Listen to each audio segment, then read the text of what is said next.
One name option: Sarah Thompson, Emily Harper, Laura Bennett. I pick Laura Bennett and will use it throughout. The backyard was alive with the sizzle of the grill winding down, the scent of charred burgers lingering in the warm evening air as the sun dipped low behind the Idaho hills. String lights flickered on one by one, casting a soft golden glow over the patio tables, cluttered with empty soda cans, crumpled napkins, and plates smeared with ketchup. It was supposed to be my graduation party, a celebration of finally earning my master's degree after years of late nights studying in my tiny Seattle apartment, juggling a demanding job at a tech firm. I'd driven all the way from Washington State for this, hoping against hope that this time things might feel different, that my family might actually be proud. But as I stood there in the corner, wiping down a sticky table with a damp rag, I could feel the undercurrent shifting, the way the laughter was starting to sharpen, like a knife being whetted for a target. My mother, Vivian, was at the center of it all, perched on a wicker chair with a glass of Chardonnay in hand, her laughter ringing out high and bright as she recounted some petty squabble with a neighbor. And I told her straight to her face, Vivian said, her voice carrying over the chatter, "If you can't keep that mangy mutt on a leash, don't bother owning one at all." The group around her old family friends, a couple of cousins, my sister Claire, erupted in giggles. Claire, sipping from her own wine glass, leaned forward with wide eyes. "Mom, you didn't, that's savage." Vivian waved a dismissive hand, basking in the attention. "Oh, I most certainly did. Some people need to hear the truth." At the head of the main table, my father, Harold, sat quietly nursing a beer, his gaze fixed on the dying embers in the fire pit.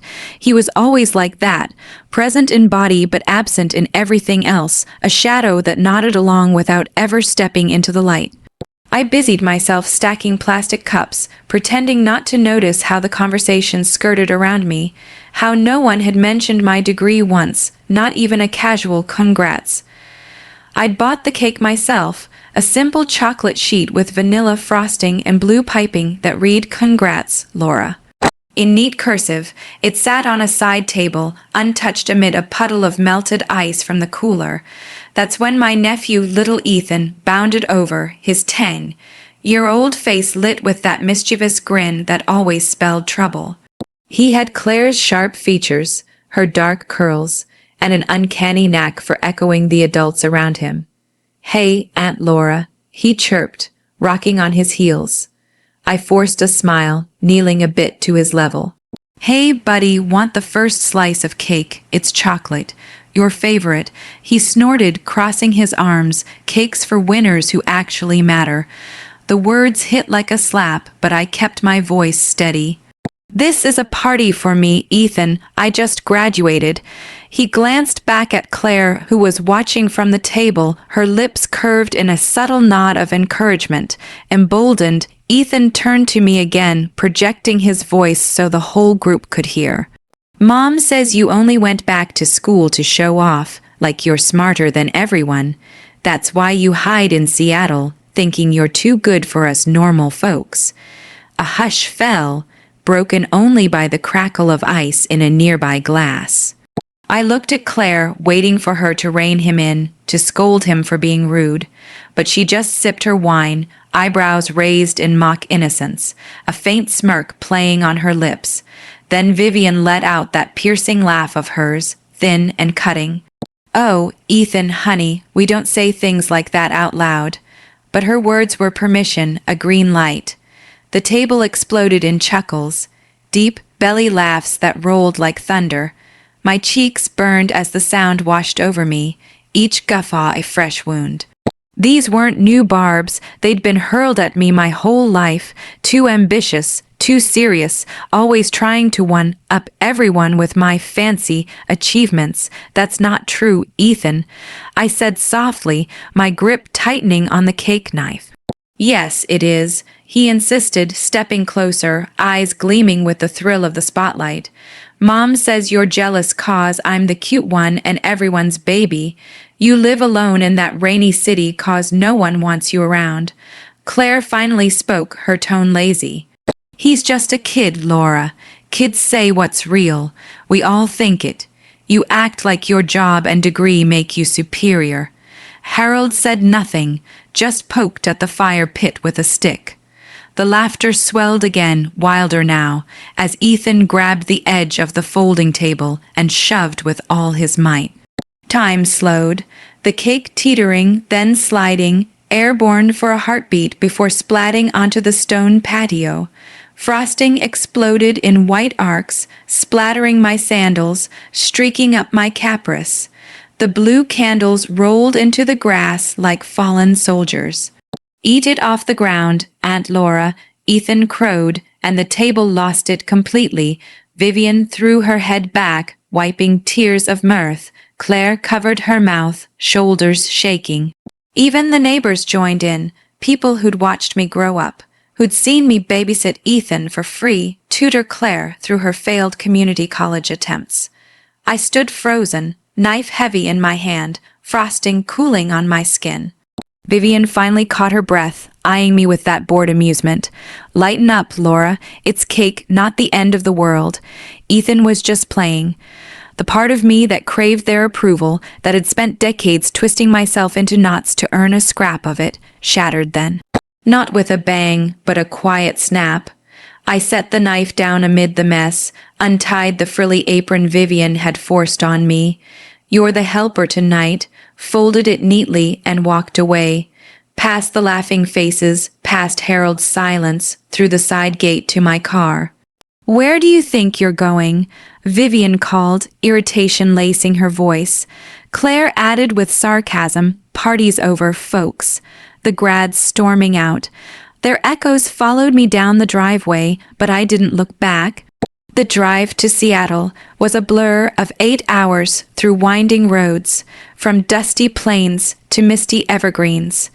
I killed the radio, letting the tire hum be my only companion. My phone stayed off on the seat beside me.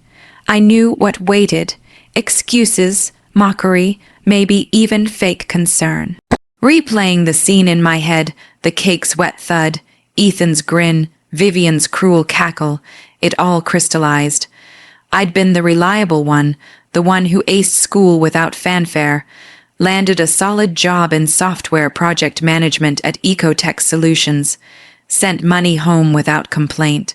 Claire was the chaotic favorite, pregnant at 19, divorced by 25, always in some mess that made them feel indispensable. My successes, they spotlighted their stagnation, so they dimmed me with belittlement. By dawn, Seattle's skyline emerged through the fog, rain pattering on the windshield like a gentle greeting. My studio apartment in a converted brick warehouse felt like sanctuary. One open space with a kitchenette, a Murphy bed, and windows overlooking the bustling street below. No ridicule here, just peace. Frosting crusted on my clothes as I climbed the stairs, but I left it. Inside, the rain's rhythm soothed me. I showered off the night, changed into sweats, and finally powered on my phone. It lit up like fireworks, missed calls from Vivian 18, Harold 5, Claire 12, texts poured in, but the one that stopped me was in the family chat. "We've decided to cut ties completely. Do not contact us again." Claire had reacted with a heart emoji. They thought this was exile, that I'd crumble without them. They overlooked one crucial fact: I was co-signer on their mortgage and Claire's luxury SUV.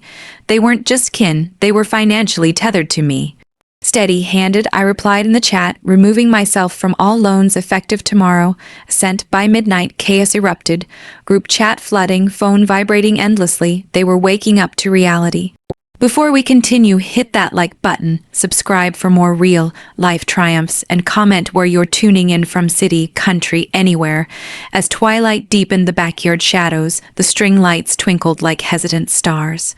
The grill was cold, guests lounging with drinks, the vibe shifting from festive to predatory. Laughter grew edged, seeking a victim. I hovered on the fringes, clearing debris, ears burning from snippets of conversation. Vivian, wine glass in hand, launched into another tale. That woman down the street with the yappy dog. I marched right over and said, "Control your animal or get rid of it." Claire howled, Mom, you're iconic. The main table was a circle of indulgence, Harold detached as ever. Near my cakes, still pristine, a beacon of my solo effort, I lifted the knife. Maybe dessert would soften things. Ethan's voice cut in, Aunt Laura. I turned, hopeful. First piece. He sneered, Nah, that's for real celebrations. It is real, kiddo. I graduated. He peeked at Claire, got her nod, then bellowed, Mom says your degree's just to lord it over us. You think Seattle makes you elite? Silence, then Vivian's titter. Ethan, shush. But it unleashed the flood. Raucous laughs, my humiliation the punchline. I confronted Claire, you'll let him say that. She shrugged. Honest kid, we all feel it. The shove came swift, the table tipping, cake airborne, crashing in a frosty explosion. Lick it up, Ethan yelled. Laughter piqued Vivian, dabbing eyes. Boys will be boys, Laura. Don't overreact. Numb, I discarded the apron, fled to my car amid jeers. The nocturnal drive was cathartic, highway lines blurring. No music, just introspection.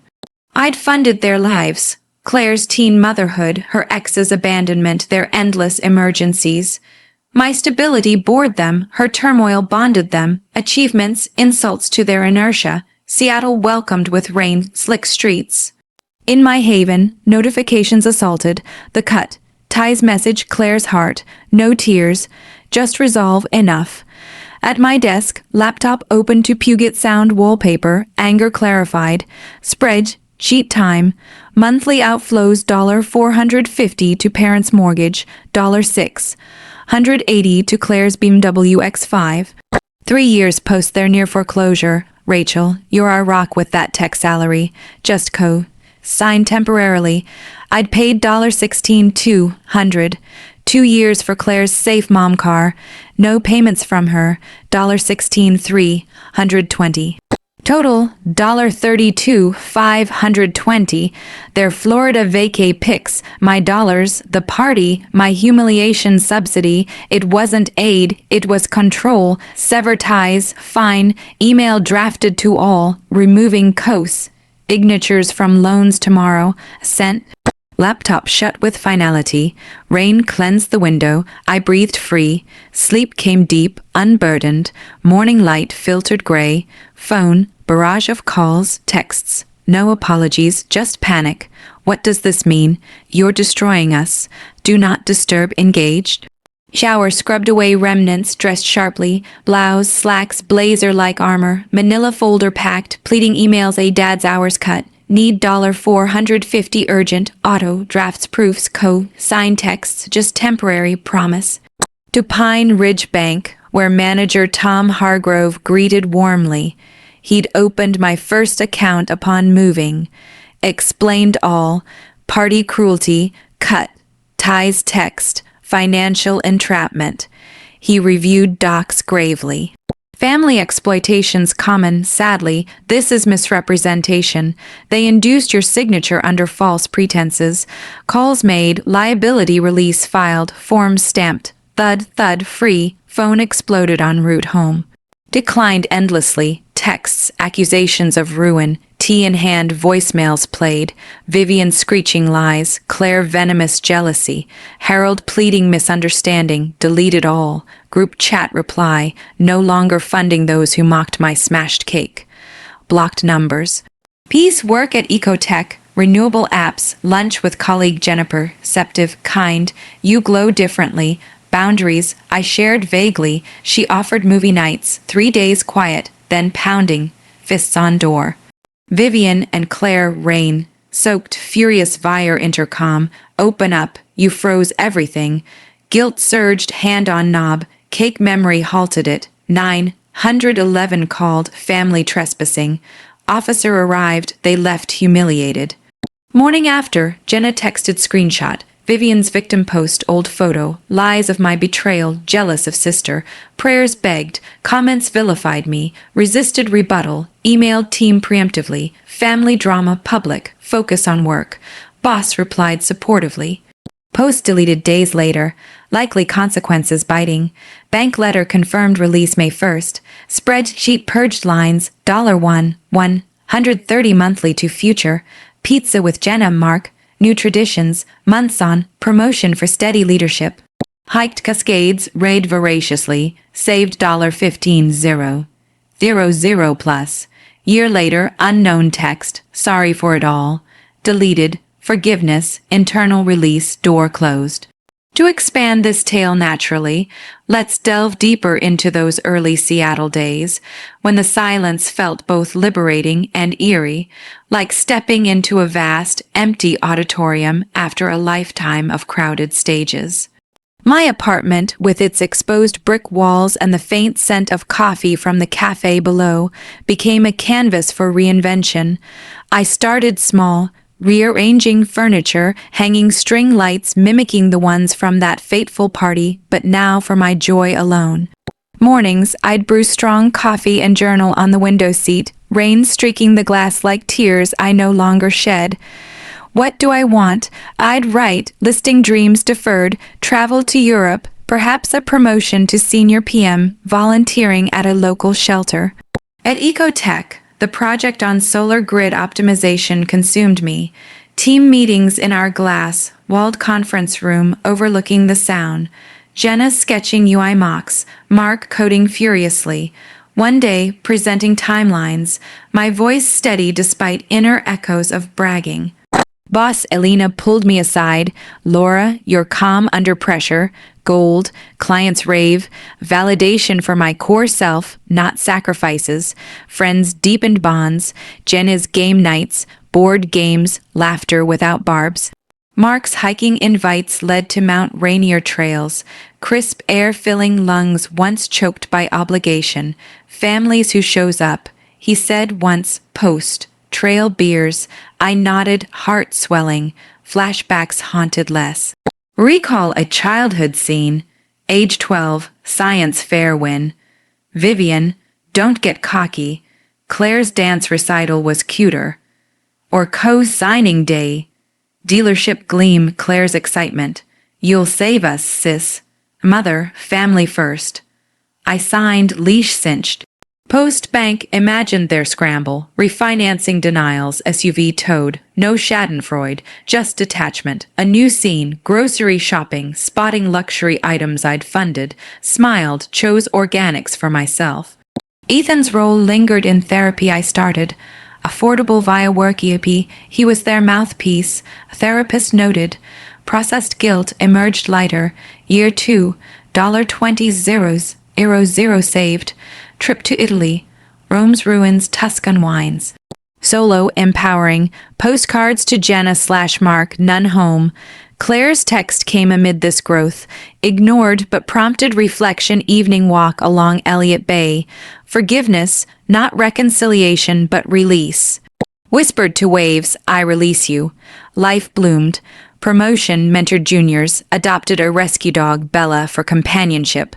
Holidays, chosen family potlucks, no smashed desserts. Occasional echoes, mutual acquaintance mention of parents' downsized life, Claire's odd jobs. Pity flickered, extinguished, my path, steady, fulfilled, in quiet moments, gratitude for that shoved cake. Catalyst to freedom, Laura Bennett, project lead, hiker, friend, free. This script is fully original and does not reproduce the source text word for word.